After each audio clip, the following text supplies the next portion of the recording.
This podcast is a member of the Place to Be Nation family. Visit us at placetobenation.com, the only place to be in your pop culture world.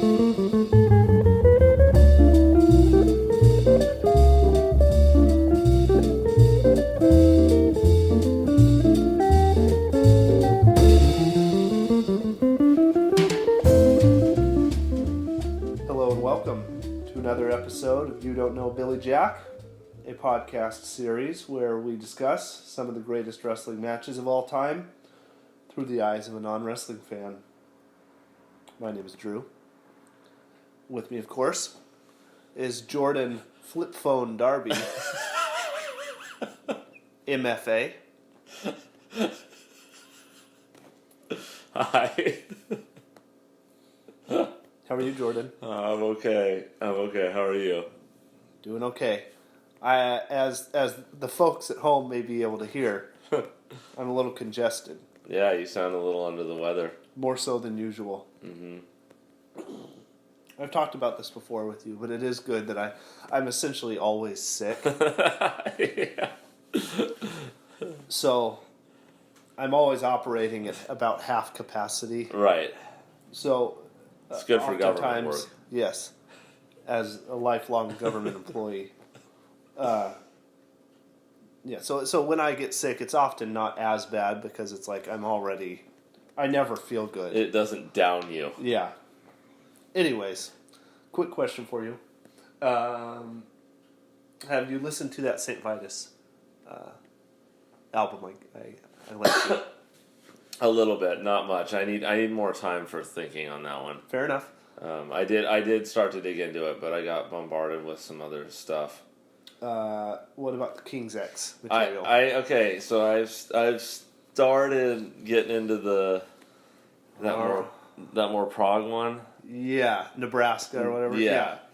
Not gonna lie, it's actually a little interesting. Okay. And his voice is not as annoying as I thought it was gonna be. It's not like real heavy metal out. Yeah, exactly. You had a really good way of describing it, like more alternative metal. Yes. Yeah. Which, yeah, I've gotta admit that it was sounding kind of cool. Yeah. Okay. But I'm like just getting into it. Yeah. So yeah. I don't know. Is an album gonna be too hot to handle? Yeah, we'll see. But like, the riffs are pretty cool. Yeah. If nothing else, there's riffs. Yeah. And they're a 3-piece and they're good musicians. I like the 3-piece. Is the singer, does he play guitar or bass? Or? The singer's Doug Panic, the bass player. Bass player. Yeah. King's X, for anyone who's not familiar, kind of a 90s like staple and like modern hard rock that never really, like, they were on a major label, like they got signed to Atlantic or whatever, but they were never quite like a huge name or anything. But yeah, one of the like second tier. Yeah. Because they did pretty big tours and stuff. Yeah. Yeah. I remember. But like they're a band that I've never owned anything by, but I've heard, because like, Sean. Yeah. They're one of like his all time favorite bands. That's cool. That makes perfect sense. Yes. Yeah. Perfect sense. Yeah, like him and his brother loved that band. So I heard a lot of them growing up, but never owned anything. But I wanted to see if what Jordan would think of the band. So you can hear like, are you a fan of Alice in Chains at all? No. Okay. You know that they have that vocal style, sure, like that melody, like that vocal harmony style. Yeah, when I'm hearing kind of a forerunner to grungy metal, that kind of stuff. Yeah, even like even some of that kind of New York stuff, like Helmet or whatever. Yeah, like the dissonant chords and the kind of just trudging tempo. Yeah. It's not dark or anything like those bands, but you could definitely hear why they would be influential or people would like them. Total Bands Band. Yeah. Exactly. Yeah. Like Rollins' band Price of Silence. I think it owes a lot to King's X. Yeah. I mean, I wouldn't be surprised. They seem like poised to be the band's band. Yeah, and I don't know. I forget where they're from. Yeah, I was gonna ask you actually. I don't remember. Yeah, I forget. But like, if they, I wouldn't be surprised if they did. Like if Rollins' band ran into them a lot. Right. We're kind of cruising in the same scene. Yeah. Anyways, on to today's show. Oh, before I forget. Yes. We gotta see that. We gotta see that new Will Ferrell movie. The Sherlock Holmes one. Yeah. It's supposed to be terrible. It's supposed to be like the worst movie of all time. Yeah. I want to see it. So would you want to see it? Yeah. Yeah, because that just is it's feeding my fire. Yeah. The more people that are talking about it. John said it's like terrible. Yeah. Yeah. Yeah. So. Yeah. No, I do really want to see it. Okay, we should get in on that. Yeah. Do you want to see the Clint Eastwood movie, Dude, The Mule? I kind of do. Yeah. I kind of do. Yeah, you can't go wrong. You can't go wrong with Clint. That 1,000-year-old drug runner. Did you see that Gran Torino? Oh movie? yeah, twice. I think we maybe saw it together. We at did. The $3. Yeah. The scene where he's sitting on the washer and dryer in the basement. Dude. Yeah. And the kids are just hanging out. Yeah, unbelievable. Yeah, they did a thing where, because I think he wrote and directed that, right? I'm sure he did. Why wouldn't he? He loves to direct himself. Dude, yes. So it's like conceptually kind of cool. He like all the actors are non-actors. Yeah. He got them from the Community. Sure. Which is like that's cool, but like they really can't act like at all. Yeah. And they're trying to act. Yeah. So it's like when I read that I was like that is kind of cool, but when we saw it because I didn't know that when we saw it I was just like, man, this thing is brutal. Like, what's going on? Like everyone's just like we should go to the store now and like it's super stiff. The whole thing is, and then he's all old and racist. Yeah. And that's kind of just the movie, but. I don't know. I thought that was pretty good. Could see him like thinking that's going to really work out, and then they cut all this footage, and it's like, okay, make it happen. Yeah, we got to put this thing together somehow. The idea of him going out, and I'm sure he didn't. He had casting people, but I like to imagine him him going out into the community. Yeah, that's cool. Oh, and finding these diamonds in the rough. Yeah. Well, anyways, on to today's match. So we're digging into, for the first time on this show, the world of Joshi. Joshi. Do you know what that is? Never heard of it. It's Japanese women's pro wrestling. Okay. So it's generally there's different promotions for men and women in Japan. Mm-hmm. So. All women's promotion and all men's promotion. So this is going to be the first time we're dipping into that world. Okay. The match, the people in the match, etc. This is Manami Toyota and Toshiyo Yamada versus Dynamite Kansai and Mayumi Ozaki. 2 out of 3 falls for the WWWA World Tag Team title. This is from the Dream Rush show, which is a very famous show that All Japan Women put on. The date on it is 11/26/1992. Now, any questions or anything? So you said this is a totally different promotion than the other ones that we've seen so far. Yes. Yeah. Okay. So like we've watched a match from All Japan Pro Wrestling. This is All Japan Women. Okay. Yeah. Okay. And so they would run, concurrently. Okay, got it. And there's a lot we can get into it now. Now I will say, this is an area where I'm pretty unfamiliar with. Like I've seen some of the big matches. I've seen a lot of like 1990 Joshi footage a little bit of 1991, some of the stuff from the 80s, and like big matches throughout. Like I've seen this match before, Okay. but like I'm not, and like a little bit of current day matches as well. But I'm not like, I don't know very much. Okay, got it. Just so you know. Yeah, so you might be a little more fresh than usual on this. Yeah. We'll see. Like I said, like I've seen this match, but I don't know much. So, as always, Jordan, we will be doing a live watch of the match, discussing anything that comes up along the way, and afterwards I will ask you a series of questions, a standard set of questions that I invented myself. Oh, okay. I was curious about where you might have gotten them. Yeah, from nowhere, just from myself. Cool. Okay. All right. Are we ready? Let's go. Now, if you are planning on following along at home, this is not on any network or anything. This is found on the internet. It is a 50-minute video. The match starts with the bell ring, a close-up of the bell. So we're going to do this. I'm pushing play right now. I'm going to try to... just making sure there's no ads or anything, for the folks at home. So,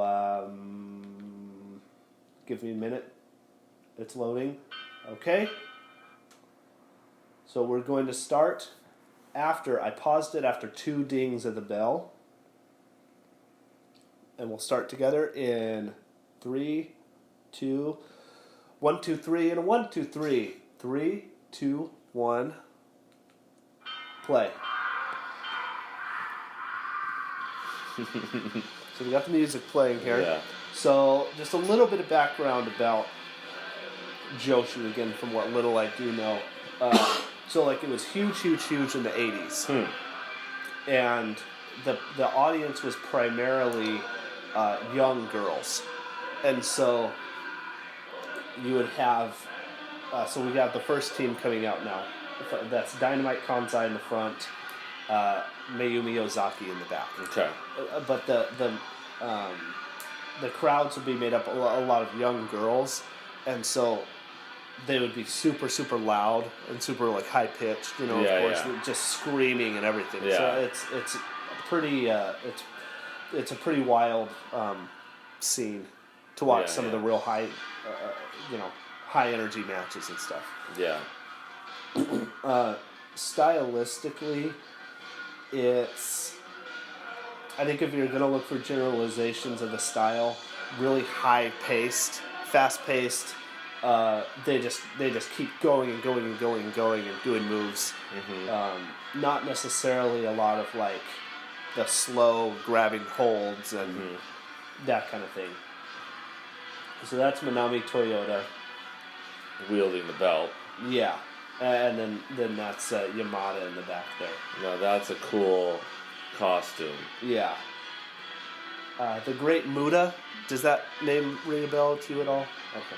So that costume's like a Great Muda style costume. It's very cool. So a big crowd here. Yeah. And I believe this was at Budokan Hall. Oh, cool. So there's probably 16,000 people. Crazy, yeah. So we've got... okay. Dude, they just chuck those flowers pretty hard. Yeah. And so we'll, keep that in mind as we're looking for storylines and everything throughout the match. I love the costuming. Everyone's like, it looks like futuristic. Yeah. Yeah, we'll see.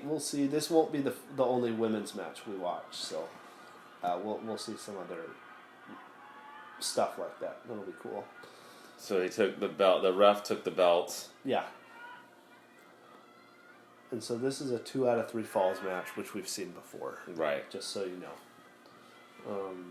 And this is the main event of. It was a real big show. It's called Dream Rush. Okay. Was this an annual thing or? I think this was the first one. I think they've had more since then. Oh, okay.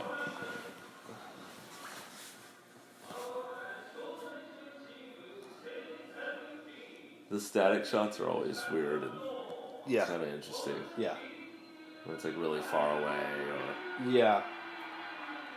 Very different than like an American shot. Well, they probably wouldn't even have like a static shot. It would always be like a pan. Yeah, right. But there's always something kind of plain and like uninspired about Japanese production values in wrestling. It was very basic. Yeah.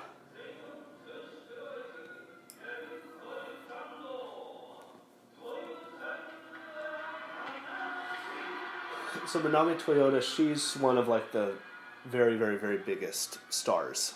Yeah. Okay. She's gotten the biggest cheer so far. Mm-hmm.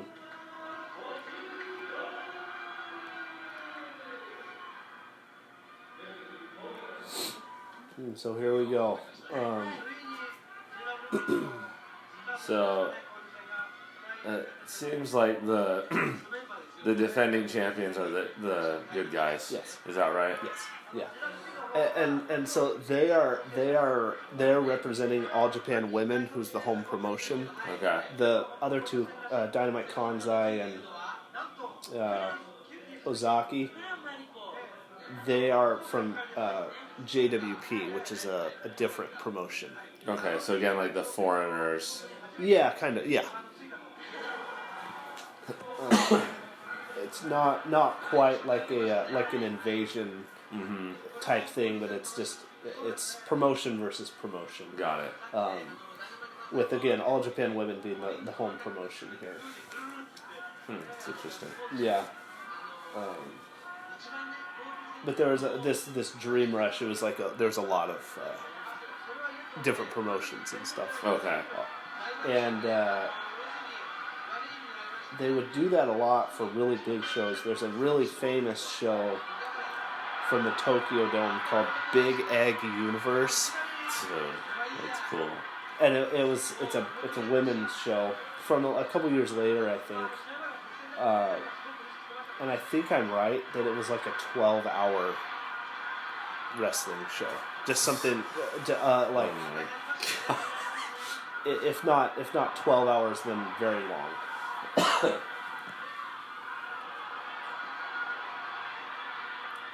Yeah, like you said, they really just went at it instantly. Yeah. So we're starting out here. We have Yamada in the ring. Whoa. She was against Dynamite Kansai, so now it's Ozaki there. Got it. And so Manami Toyota, that's her in the black. Okay. And so you see it's like already you should have a different feel than like anything else we've watched before. Yeah. Right? Yeah. And like you said, the crowd really is pretty noisy. Yeah. And at this point, it wasn't quite the demographic had shifted a bit, but Since the 80s. yeah, still a lot of like younger girls and stuff, but older people as well.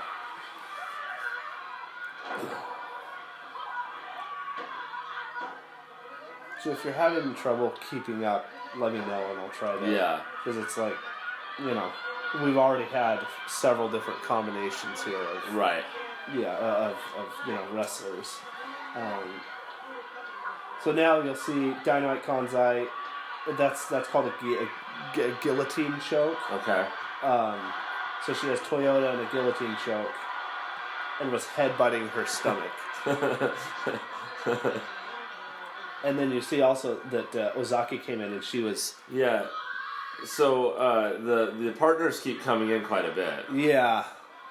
More than the other matches we've seen like that. Yeah. Ooh, so look at this. She's on the ropes getting pummeled. Yeah.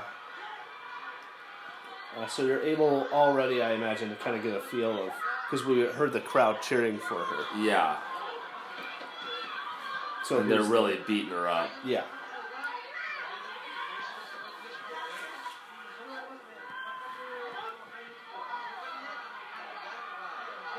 And so that's Mayumi Ozaki there. Got it. Unrelated, I watched Friday last night. Friday the movie? Yes. Cool. I hadn't seen it in a very long time. Don't. You know, No. That is a funny, good movie. Yes, no, it's very funny. I didn't remember. Yeah, I don't think I've seen it in like 10 years. Anymore. I didn't remember how it kind of takes a dark turn at the end. I didn't remember that. Oh, so look at this now. That's kind of brutal. Yeah. So look at this. So it's like a camel clutch, stretch plum type of move. That Toyota and then that was Dynamite, right? That Dynamite Kansai came in and started just kicking her in the chest. Yeah.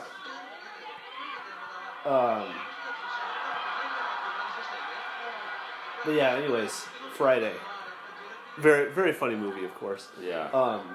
Yeah, I didn't remember that it got kind of serious towards the end. Yeah. Here's a bit of a comparison for you. That movie actually reminds me a lot of Clerks. The movie Clerks. I never saw it. Oh, I don't think you would like it. I don't even like it that much. I stayed away from pretty much all of that guy's Yeah. work.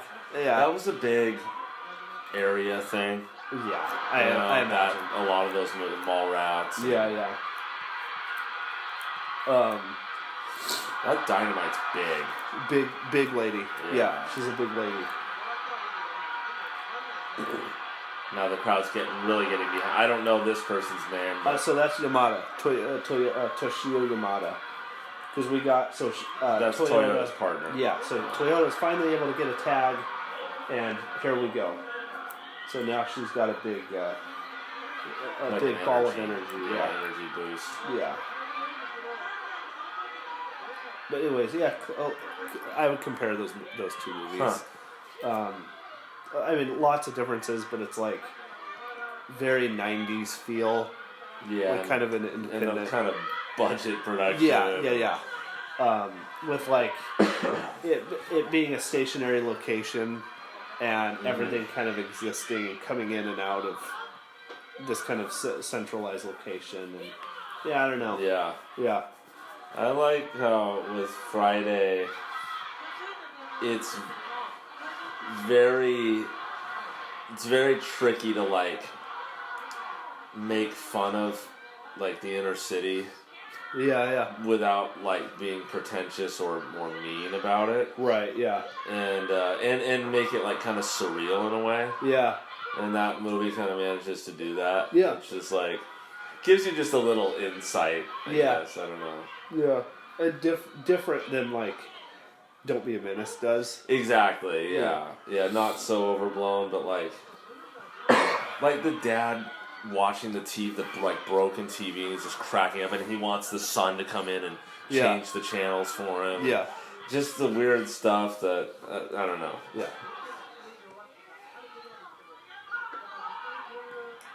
That guy's so funny. Witherspoon. What's his name? The dad. The dad. I don't know his first name. He's that so guy's good. really good. Yeah. Whoa. So now they both tagged out. Yeah. And so now it's Toyota and Ozaki as the team here. So you can get a feel of Manami Toyota especially. Yeah. She kind of typifies the style, which is like so you high energy, nonstop. Yeah. So you might not find a lot of. And I mean, I've seen a lot of like her 1990 and early 1991 stuff, and she does like slow down and sell and work a lot of different kind of matches. But this again, I'm not positive, but I think this is like kind of the era where her reputation is that she's not going to be like really slowing down and selling a bunch and all that. It's more like just bursts of adrenaline constantly, you know? They're doing a pretty big hold here. Yeah, right, yeah. And, Yeah, no, I said that as she's in a hold. well, it's the first time, really. Yeah. What's this called? It's like a surfboard type hold, I think. I'm real bad at knowing the moves.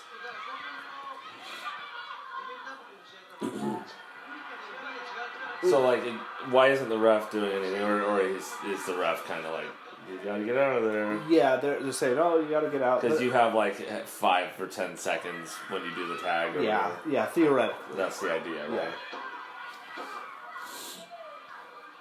Yeah. The wrestlers are a lot more vocal.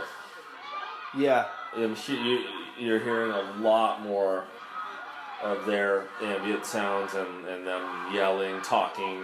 Yeah. But, I don't know how much of that's just the production value or whatever.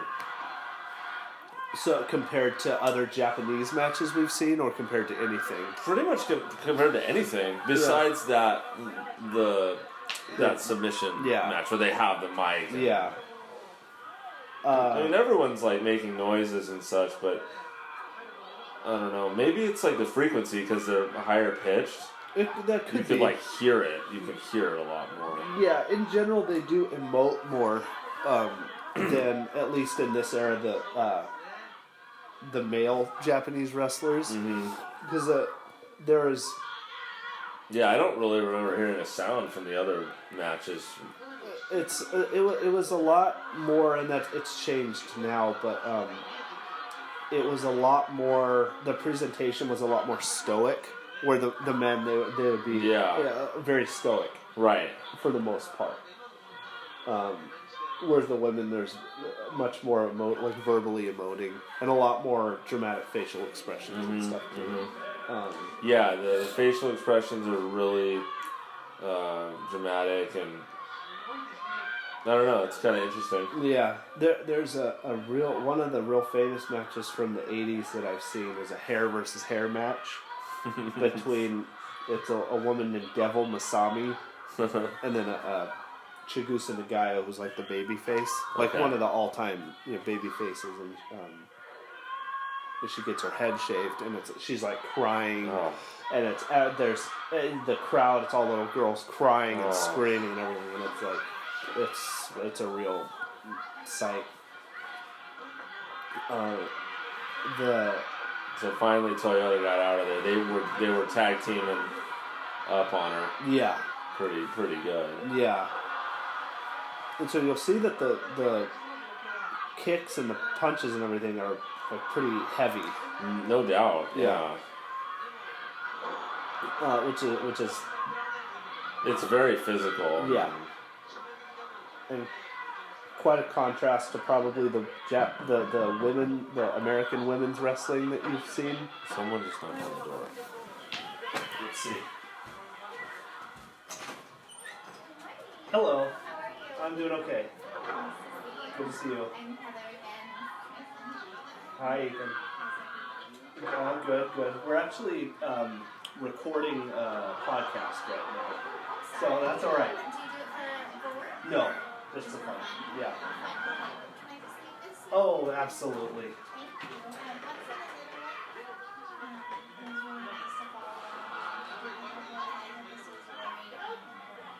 All right. Great. Thank you very much. Bye. Why didn't you invite them in? That was really rude of you. That was really rude of me. I should have. You should have seen. Darn it. Seen. They could maybe get a little sense of what you're all about. Darn it. Yeah. So anyways, as you could hear, folks, we just had a visit from the Jehovah's Witnesses. Well, they better pay you if you're gonna say the organization's name. That's free advertising. They're just giving. So I'm going to be reading from the Watchtower for the rest of our time here. Isabel talks to them for like a long time. Really? Yeah. Yeah, I mean, obviously she was familiar. Yeah. She's She like, said, here's something for the little one. Yeah, I'm like, what the heck? So, yeah, Isabel, she would admit this too. Talk about a mark. when we were in, That was pretty crazy.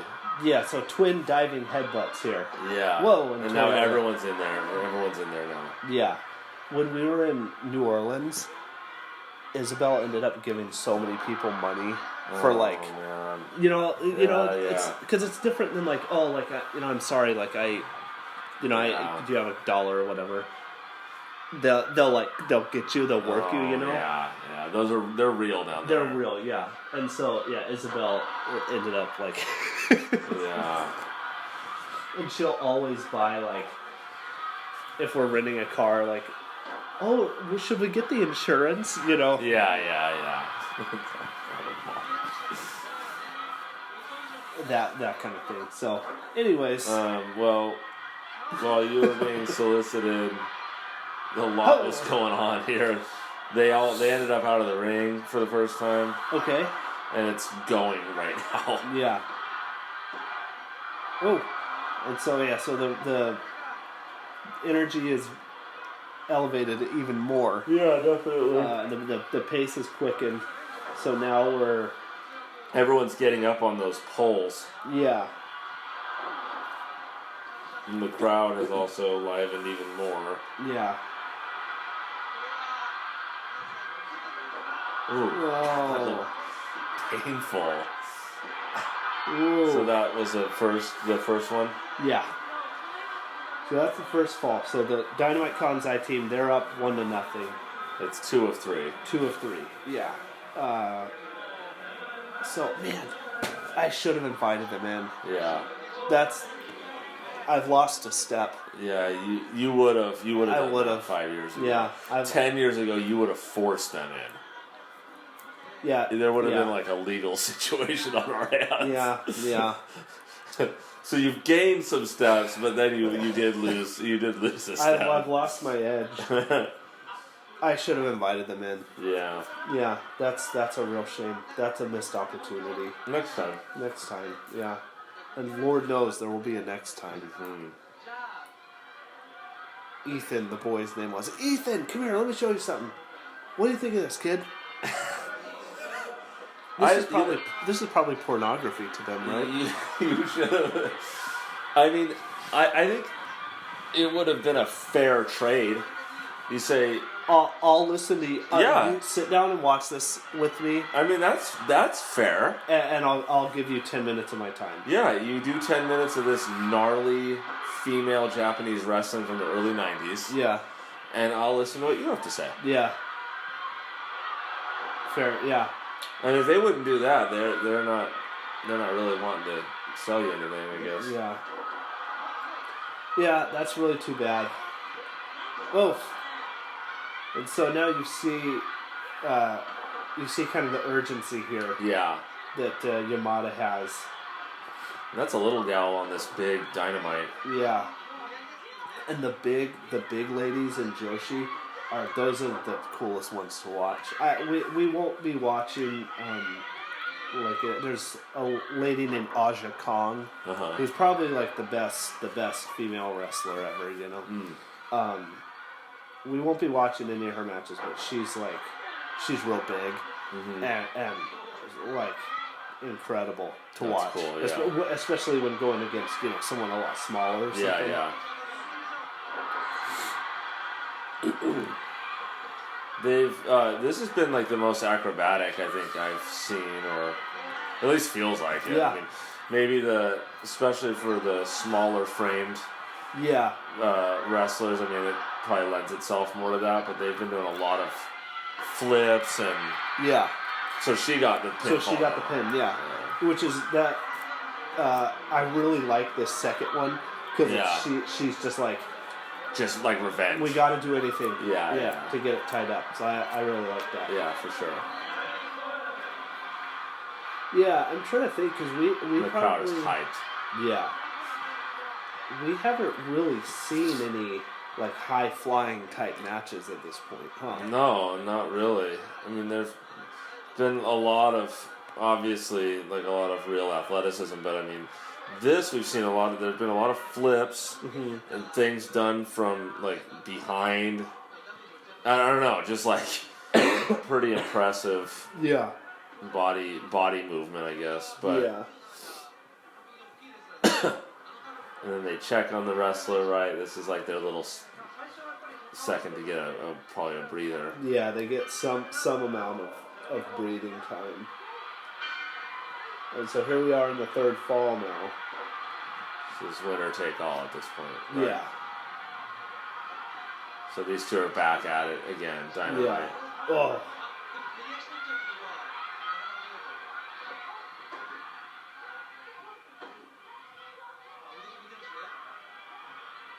That's a sequence. I love that little sequence right there that we just saw because Yamada, she was kicking. Yeah. And she kicked and missed. And instantly, which that may have been unintentional, I don't know, but instantly Dynamite Kansai kicked her other leg out from underneath her. Yeah. So it's either perfect choreography or great intuition. Yeah. Yeah.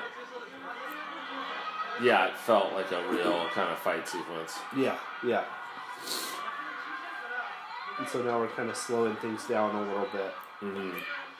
With Yamada now in an arm hold. So it's Ozaki that has her in the arm hold there. Which is cool because we've seen her going for so fast for so long. Yeah. Like that whole second fall. So now she's standing on her hand and pounding on her arm.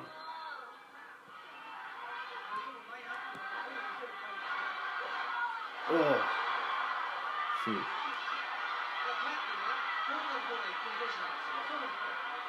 Yeah, whoa. Like look at how fast yeah. they're moving. Yeah, I mean the camera can't keep up. Yeah. You're missing some of the frame. Yeah. You know what I mean? Yeah. Look, the camera again. Yeah, so Toyota's just going to town right now. Yeah.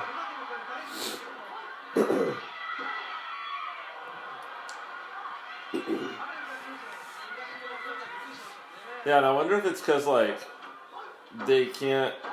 I mean, they can obviously hit hard, but, like, they're not going to be hitting as hard as some, like, 300-pound muscle man. Right, yeah. So, like, I think it looks like they can give more to the move. Yeah. It looks like... Yeah. Pretty aggressive. Yeah. And these are small ladies. Yeah. Like the skinny, the smaller ones. I mean, how much do you think they weigh? Like 100 pounds or something? Yeah, probably. Right? And like Dynamite Kansai, who's bigger, she probably only weighs 130 or yeah. So yeah, you're probably right.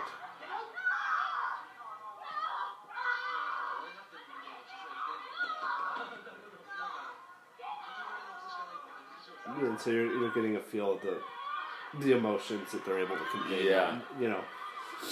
Yeah, much more so than really most of the matches we've watched. Yeah.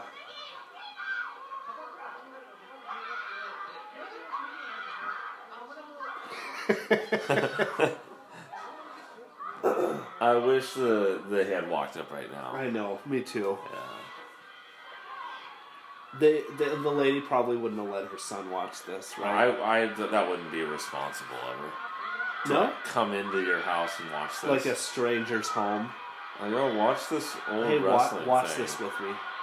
Who knows what's going to come next if you're some lady. Right, yeah. She had to get out of there. Yeah. Still, the invitation. Still, Yeah. I mean, yeah, I'm trying to justify my action or lack of action.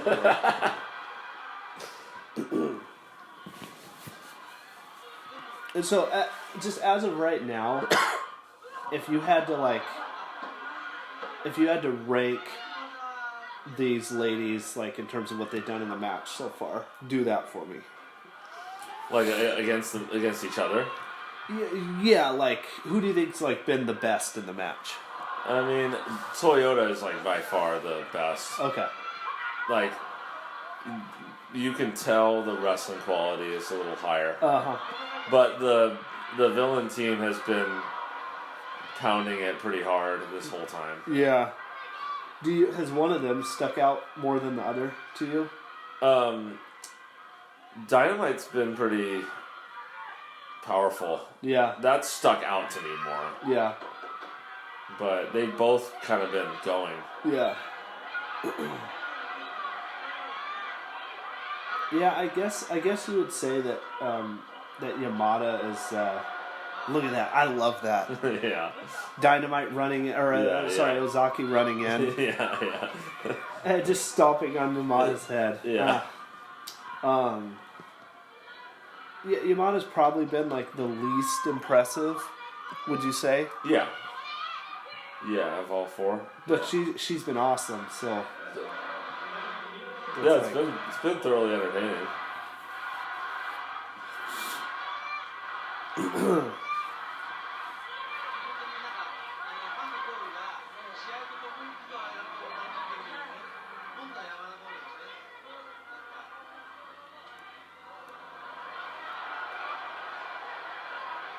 Trying to get to that rope.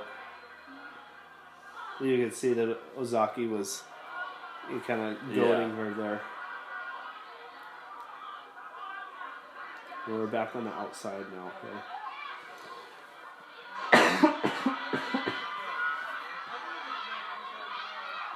So, like, do any of these people wrestle anymore?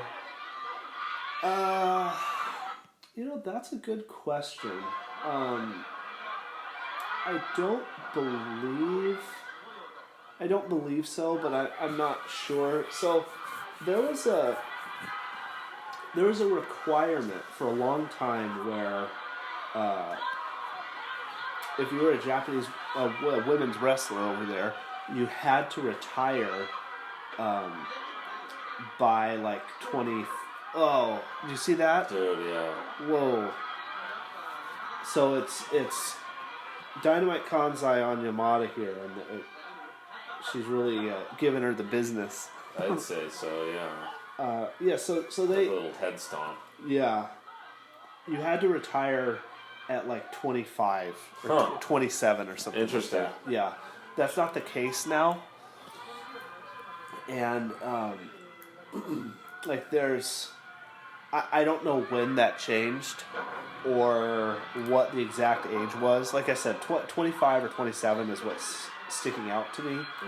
Mm-hmm. But like there's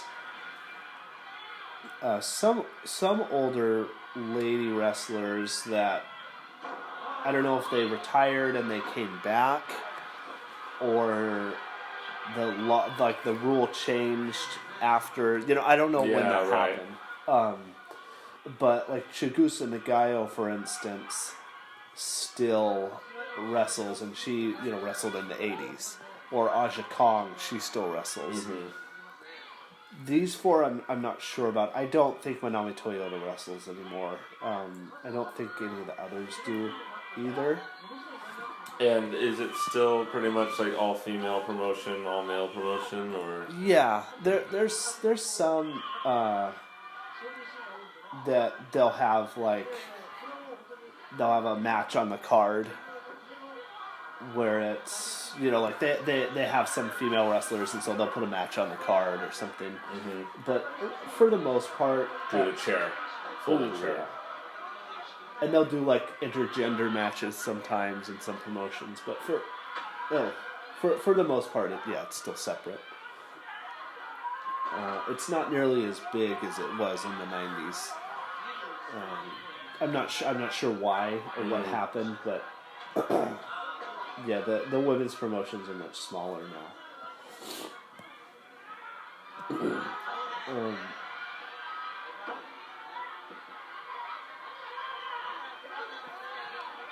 So no blood so far. Mm-mm. Has that affected anything for you, one way or another? It's been pretty intense. Yeah. Yeah, no, I guess the fact that I hadn't really thought of it speaks that it hasn't really mattered. Yeah. Okay.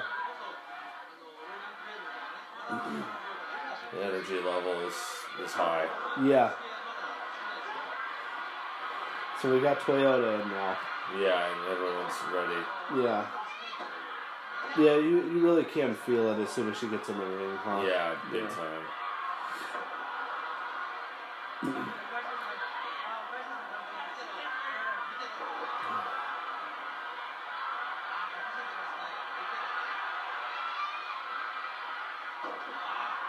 So there's 3 big suplexes in a row. Yeah. Real, you can see they're just kind of landing on their heads. Yeah.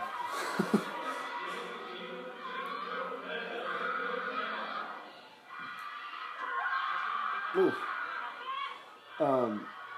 And you'll see, I don't know where I was going with that. Never mind. Hey, that band,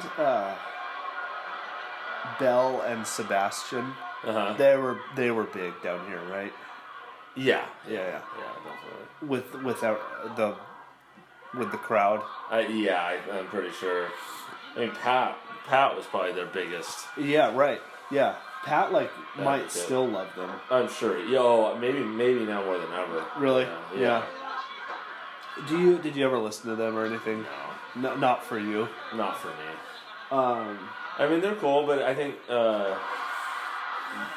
you hear one, you hear them all on that one. I mean, every song I've heard of theirs kind of uses the same dynamic. Yeah. And it's a great dynamic, but I'm okay after that. Yeah. Yeah, and I'm not a big fan either. Like Isabel has a CD and they'll play it, and she likes it. Okay, It's nice and calm. And, yeah. Yeah. It's it's good. I don't know, but not really for me. But I was trying to figure out as that was a real hip thing at the time, you know. Mm-hmm. But what exactly were they channeling? 60s pop. 60s pop? Yeah. Okay. So it's like Beatles, you know, and that, but filtered through the Smiths and other British. Jangly thing, right? Yeah. Yeah, I was trying to think But it's totally whoa. Yeah, that's another. Dude, the ref just tapped her head. Yeah, it's got no teeth. Yeah, and that's certainly, and that's the point. Yeah. So I'm not that's dude, there's nothing to it, but kind of why I like the 60s stuff is there are moments where it's a little more yeah, you know, so it's a little more balanced. Yeah. That kind of comes back to it's kind of the same dynamic. Yeah. For all the material I've ever heard. I don't know. Yeah. So we've got I'll ask about them again, but we've got Dynamite, Kansai, and Yamada in the ring here. Once again, Yamada's really taking a beating. Yeah. Yeah, but she's trying to fight back now. Now she's kicking in on Dynamite's head. Yeah, the people. I don't know. There's a certain aesthetic. I guess it's 60s pop aesthetic, but the people that I knew growing up that were into that band were they were trying to find, you know. Yeah. I'm not exactly sure what it was. It's maybe trying to be more grown up than you are. I don't know. There's the reading the books on the cover and the well, what it is making reservations for dinner when you're in high school. Yeah. Right? Yeah. I mean, it's kind of it's a transatlantic thing where it's it's British people in the 80s and 90s or whatever and beyond channeling American culture, beach pop. Yeah. West Coast surfy beach pop music. Yeah. That's also itself channeling stuff from Britain of the 60s. Right, yeah, So it's yeah. like all going back and forth. Yeah.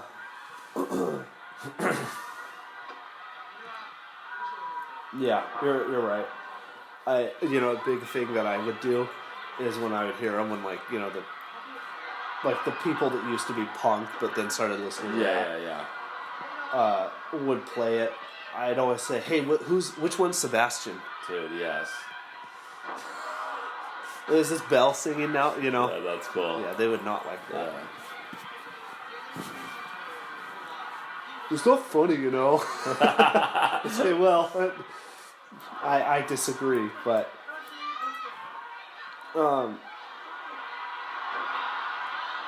so things are somehow still picking up pace. Yeah. And we've got Toyota versus Ozaki now.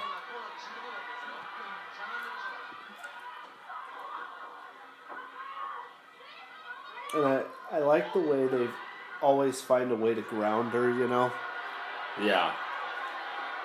I like that as a strategy.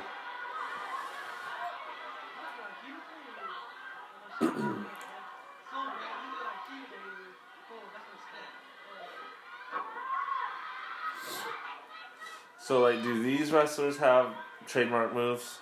Like, Yeah. she's known for that. Or Yeah, they do. I haven't. I don't know what they are. Like I couldn't tell you what they were. But yeah, they do certainly. Yeah, they're really double teaming. Yeah. Hey, one more King's X thing. Can you hear the Beatles influence? Yeah. And that. Yeah, definitely. That at least that first one that you've listened to. Yeah.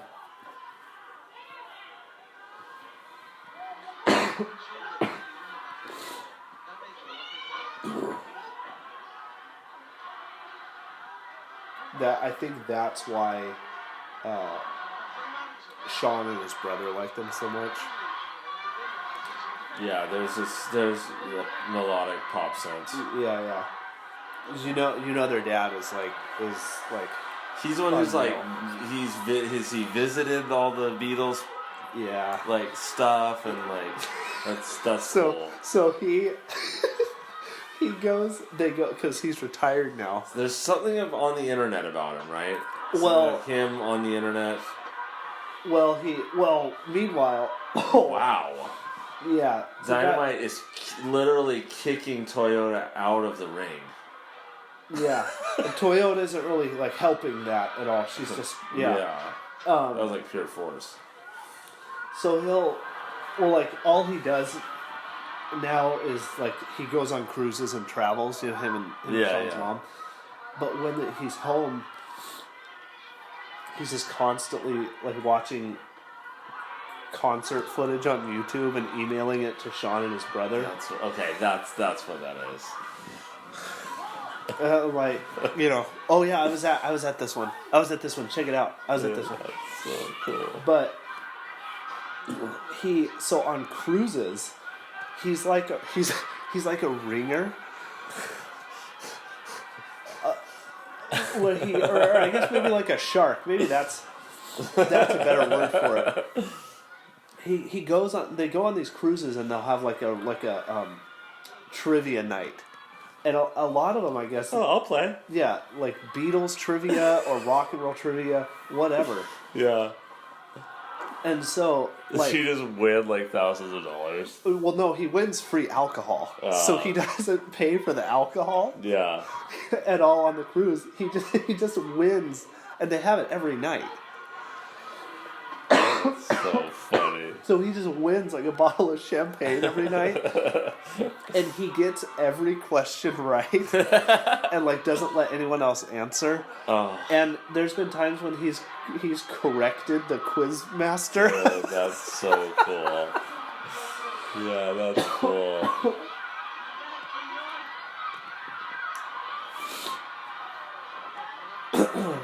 and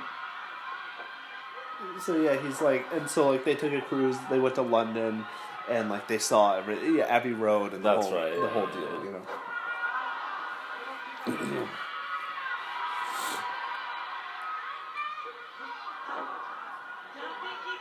These two always keep coming back to each other. Yeah.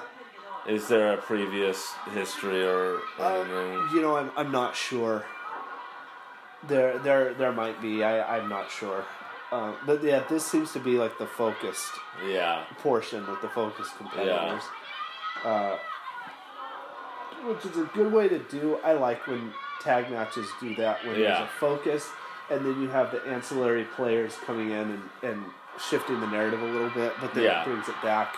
Yeah, because they've really been the focus. Yeah.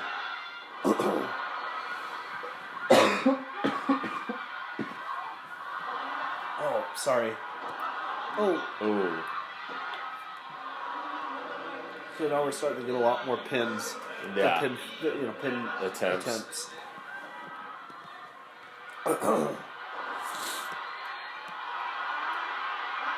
Oh, here we go.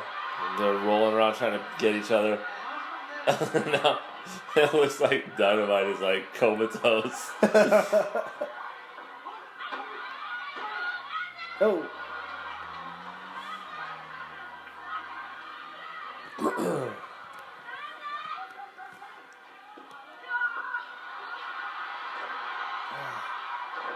Now everybody's in going. Yeah, all four are in, trading kind of big suplexes back and forth. Yeah.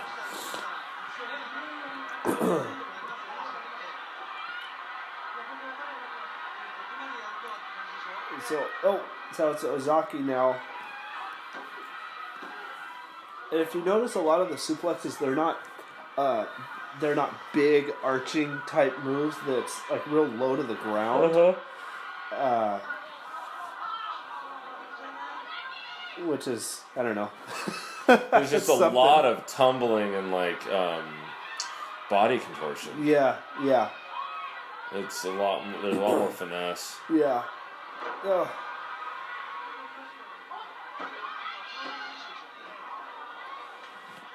So again, all four people are in now.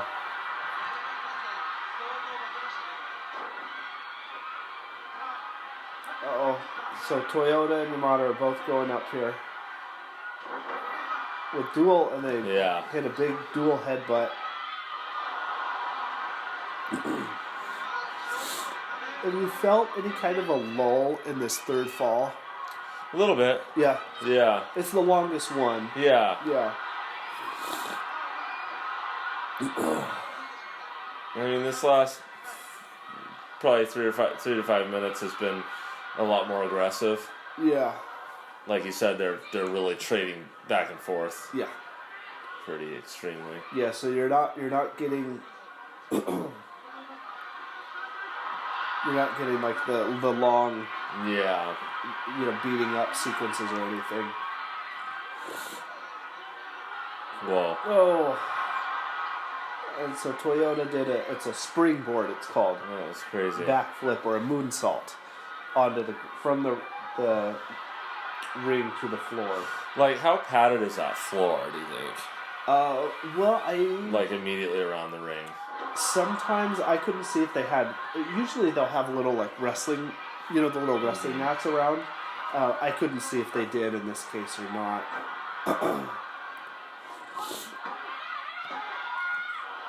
But yeah, usually they'll have a little something. Yeah. Yeah.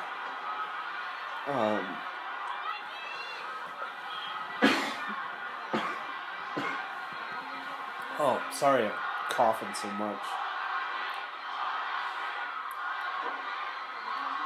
You got the crowd really into it. Yeah.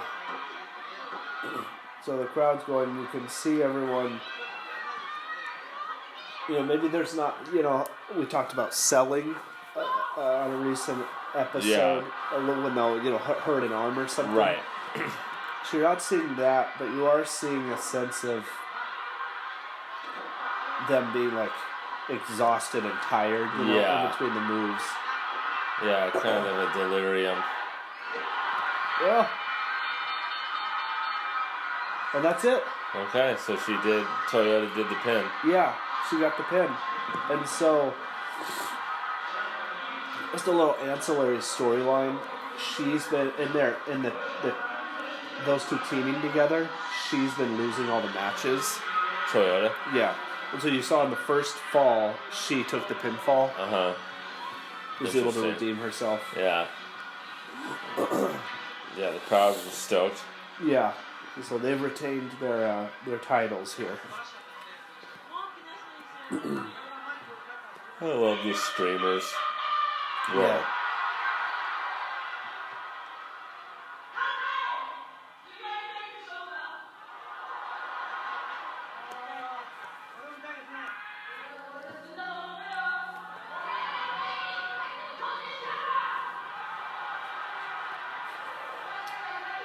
Do you know what this exchange is at all? No, I have no idea.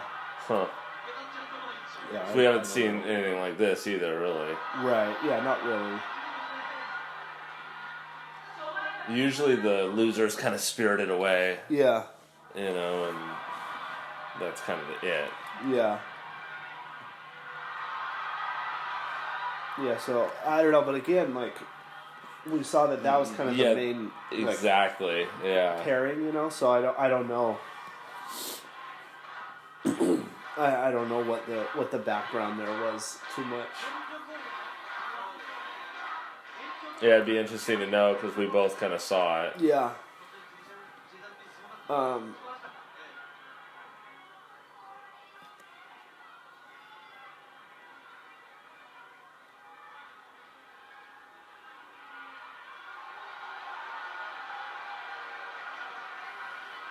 And there you go.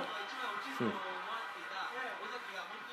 we'll start to wind it down from here, if that's okay with you. Please.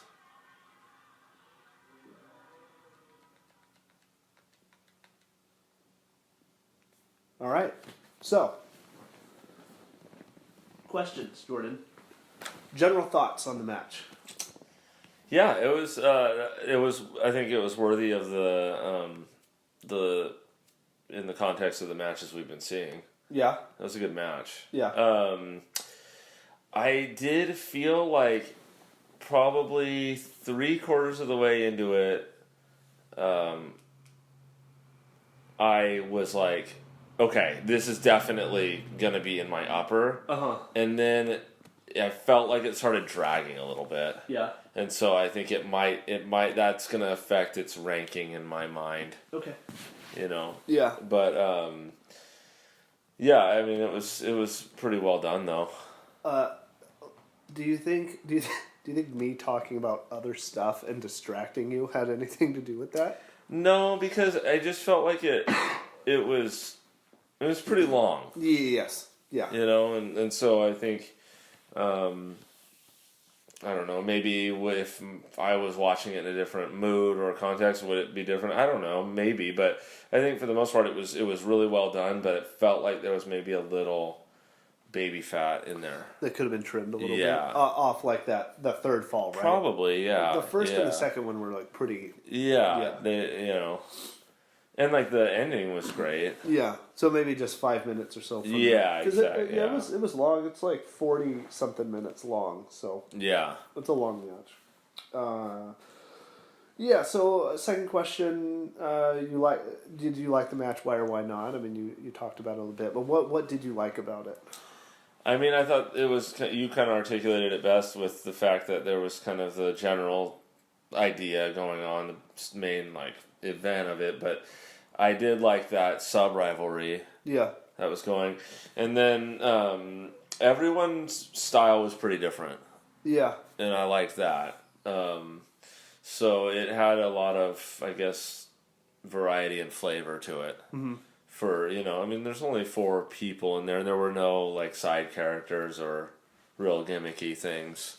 Right. I liked the audio. Yeah. I liked the... You like being able to hear the wrestlers and stuff. Right? I do, yeah. I want to hear that. You know, I think it's... it kind of fills out some of the, like, what to me would be kind of a lull. Yeah. Because I might not really get the nuances of, like, some of the holds or, some of that, but when they are selling it with like voice, it's a little better for me. Did that? We're going way back now, but the lucha match, Mm-hmm.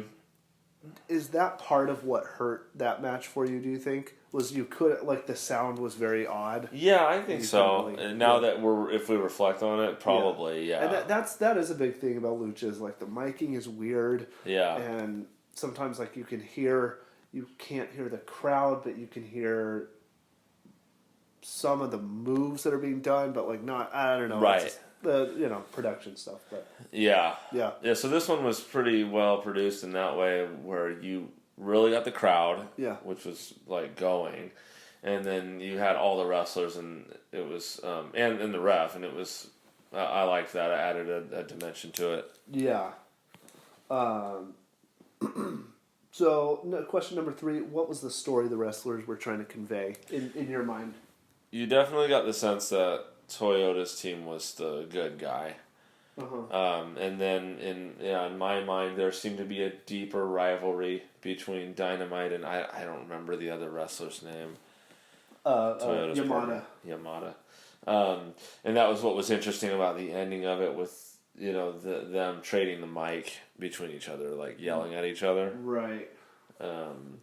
But otherwise, it just felt like a really high-spirited, high-energy match. Mm-hmm.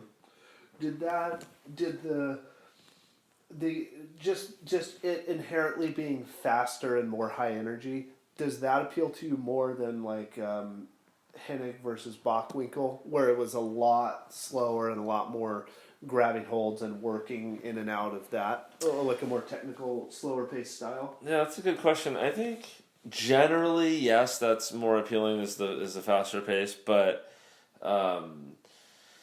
that Hennig match had enough of both, and then they really were selling that stuff. Mm-hmm. Whereas, like, they didn't need to sell a lot in this one, but that wasn't there as much. Right. Yeah. So, yeah, I don't know. I guess overall I'd prefer the faster style. Okay. But I think I am finding that I'm wanting a little more theater. Okay. And so the Hennig match, I think, had that. It had more theater. I think so. With like Bockwinkel working the crowd and the blood. And, yeah, exactly. And maybe the technique or something, I don't know. Yeah. When they were doing the holds and that. Mm-hmm. Yeah, okay. Matt, question number 4, can you see why this is considered to be one of the greatest matches of all time? I mean, I within the scope of what we've seen, yeah. I mean, it was like, it seemed pretty proficient. They were going and they were giving it. And like we talked about during the match, it was like, unlike what we've seen before as far as the hitting, maybe due to the physique, they weren't really, it didn't feel like they were pulling a lot. Right. They were hitting on each other. Yeah. And to me, that maybe that pushed it into that realm a little bit that I want to be in, which is kind of wondering about it and it blurring lines between fantasy and reality a little more. Yeah. And so there was a lot of like jumping off the ropes, mm-hmm. and a lot of kicking in the head, like kind of crazy looking stuff. Yeah. So I mean, to me, yeah, I think it's definitely like gonna be in the middle to upper of the list. Yeah. So like I can see why it would be considered, without knowing any of the context. Mm-hmm. As a pure like match, it makes sense to me. Yeah. Yeah. Okay. So the reputation of this match, people call it greatest Joshi match of all time, greatest tag match, Joshi tag match. People would consider it to be. I've seen it written about this match that it's essentially the best performed match of all time in the sense of each person's role, execution of moves, a consistent story throughout the match. Like there's no holes in it, for instance. Yeah, and that kind of speaks to I think what I was picking up on, which is like everyone was different. Right. And they had something to bring to it. And not that like the other matches we've seen have been to the contrary, but I feel like it was pretty defined. You know, you could tell the styles of everyone pretty distinctly. Yeah. Even from an outsider's perspective. Yeah. Yeah. So something that really stuck out to me, and like, well, I don't know, was there like a transcendent moment or element to you? I mean, something that, I don't know, just moved it into a different realm at all? I think the combination of like Toyota's presence. Yeah. I mean, to me, like you wouldn't have had to point anything out about that wrestler because the way that she moved. Yeah. Was a bit above, and then the crowd was pretty enraptured with her. Yeah. So that like as an element, and then that recurring story arc between the two, and how they like sold it and like weaved it throughout the thing was like I think a bit above. Yeah. Yeah. The real moment for me was in that third fall. When we started talking about when Toyota came in and the camera couldn't keep up with her. Yeah. And that was like 30 plus minutes into the match where she's running so fast that the camera can't keep up with what she's doing. Yeah, totally. And the crowd's going nuts and she's hitting these like big moves. Like she hits that big drop kick. Yeah. And it's like, whoa, like what's going on? Yeah, for sure. That's kind of where it moves into a different realm for me. Mm-hmm. Yeah, she's above. Yeah, and just her as an element combined with the three others who were working perfectly in and of themselves, and then with each other. You know, like that's a real special thing. Like that's a total intangible that you can't predict or anything. That's like that night. It's just gotta happens. happen. Yeah, for sure. All right. Well, let's do our rankings now. So your ranking right now is, all right. I think I have this correctly. We'll see. From the top. Yeah, from the top. Let's see.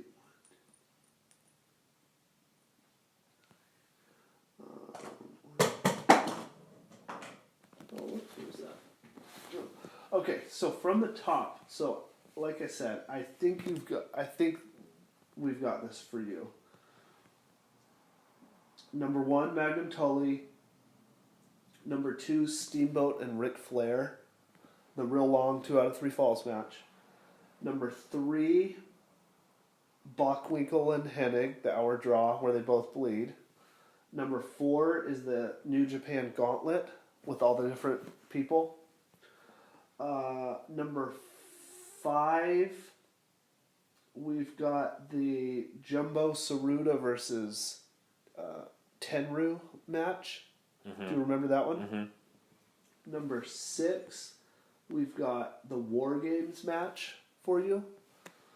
Number 7, Sangre Chicana versus MS1. And then number 8 would be Macho Man versus Ricky Steamboat.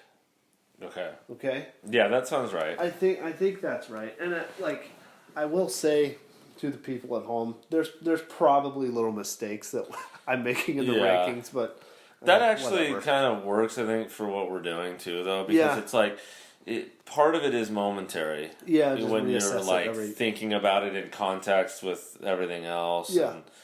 And, okay. So that being said, that's gonna go. That's gonna go right under Hennig Bach. Okay, as your number 4. Yeah. So that means that we're gonna have. So Magnum Tully 1, Steamboat Flair 2, Hennig Bach 3, Dream Rush 4, And if that like 5 or so minutes were taken out, then I would rank this one higher at least. Really? Yeah. Yeah, that's what I was going to ask. It was just a little too long for Yeah. me for what was going on. Yeah.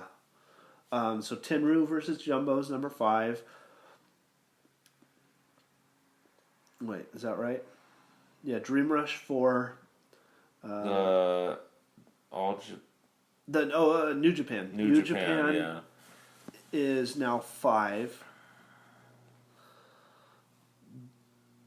Jumbo versus Tenru is 6. War Games is 7.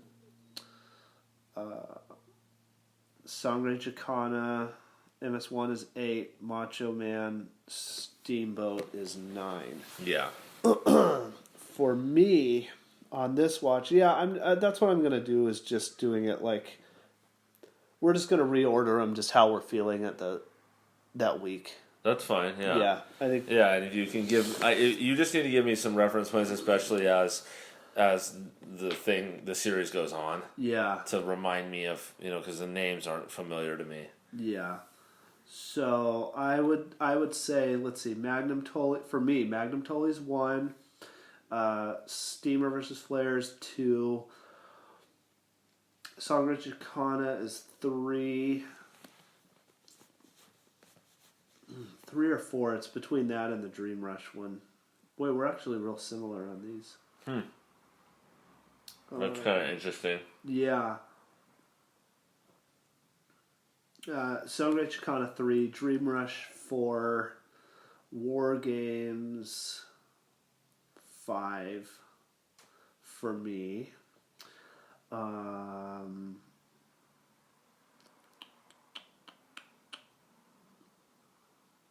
Let's see.